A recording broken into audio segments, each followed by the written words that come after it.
ഫേസിൻ്റെ സ്കിന്നിൽ വരുന്ന ട്യൂമേഴ്സ് വളരെ കോമൺ ആയിട്ട് വരുന്നത് 3 ടൈപ്പാണ്. ഒന്ന് മെലനോമ, വേറെ ഒന്ന് ബേസൽ സെൽ കാർസിനോമ, വേറെ ഒന്ന് സ്ക്വാമസ് സെൽ കാർസിനോമ. ഇത് എങ്ങനെയാണ് ഒരു പേഷ്യൻ്റ് അത് കണ്ടുപിടിക്കുന്നതോ അല്ലെങ്കിൽ എപ്പോഴാണ് ഇത് കൺസേണിങ് ആയിട്ട് നമ്മൾ ഒരു ഡോക്ടറെ വിസിറ്റ് ചെയ്യേണ്ടത്?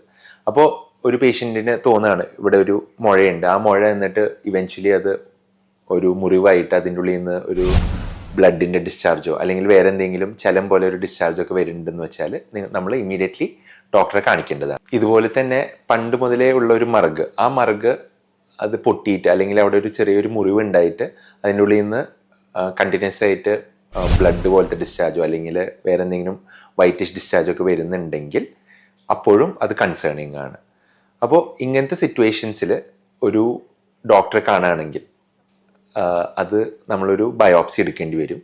എന്ന് വെച്ചാൽ ആ ഒരു മുറിവിനോ അല്ലെങ്കിൽ ആ മുഴേനെ നമ്മൾ അവിടെ നിന്ന് നീക്കം ചെയ്യേണ്ടി വരും. ഒരു സർജിക്കൽ പ്രൊസീജിയർ വഴി നീക്കം ചെയ്ത്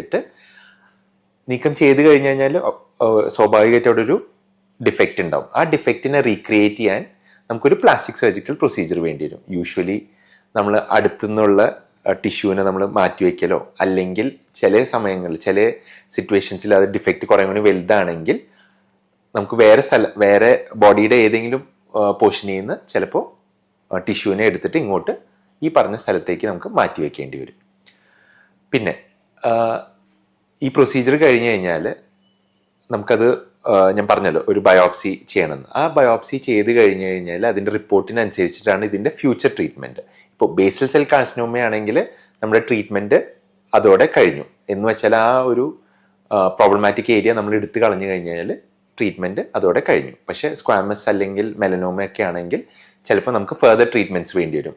കീമോതെറപ്പി, റേഡിയോതെറപ്പി, പിന്നെ അതുപോലെ ചില സിറ്റുവേഷൻസിൽ നെക്കിൻ്റെ അവിടെ ഒരു സർജറിയും കൂടി വേണ്ടി വരും, അവിടുത്തെ ലിംഫ് നോഡ്സ് ഒക്കെ മാറ്റാൻ.